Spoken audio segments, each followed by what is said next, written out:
Recording studio भाई DJ वाला भाई डीजे बाजा डीजे बजाई भी तो अइते मजा।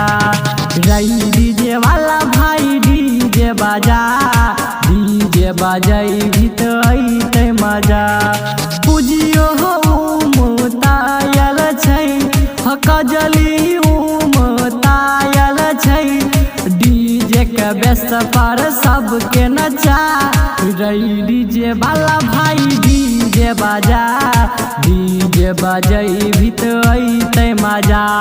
रही डीजे वाला भाई डीजे बाजा डीजे बजाई भी तो अइते मजा।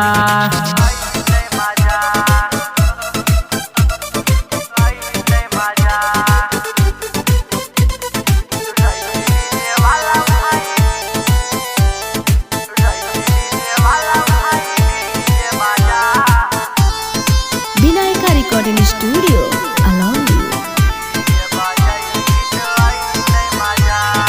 नाच में छौरिया करई कनियो ने ककरो सारा मारे जनियो ने हवा के संगे नचबई खूब हमारे।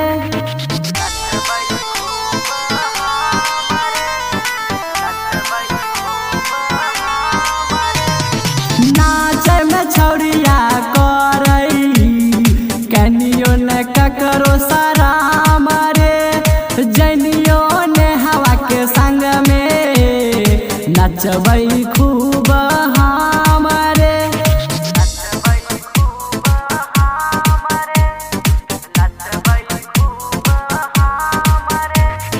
बुढ़वा जवान का के संगे नाचे छे छोटा का दूगो बच्चा।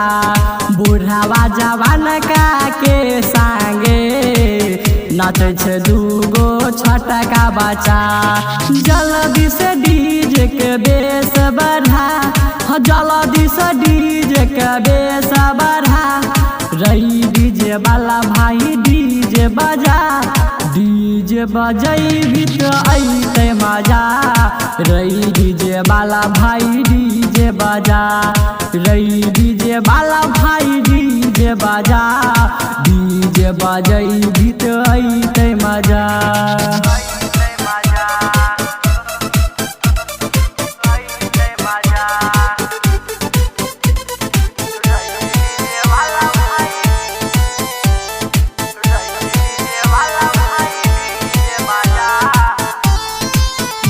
रिकॉर्डिंग स्टूडियो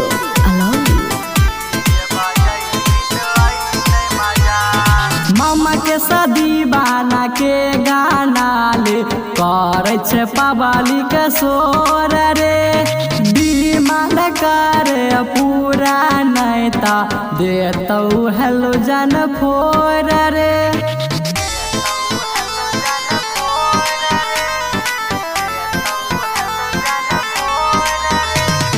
मामकेश दीवाना के गाना ले करे छे पबाली के सोर रे।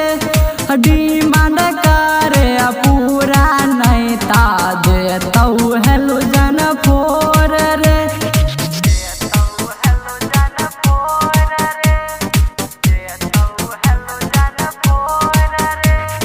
सबके आय चढ़ल छै नशा।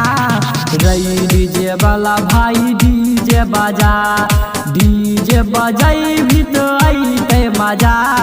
रही डीजे वाला भाई डीजे बजा डीजे बजाई भी तो अइते मजा डीजे बजाई भी तो अइते मजा।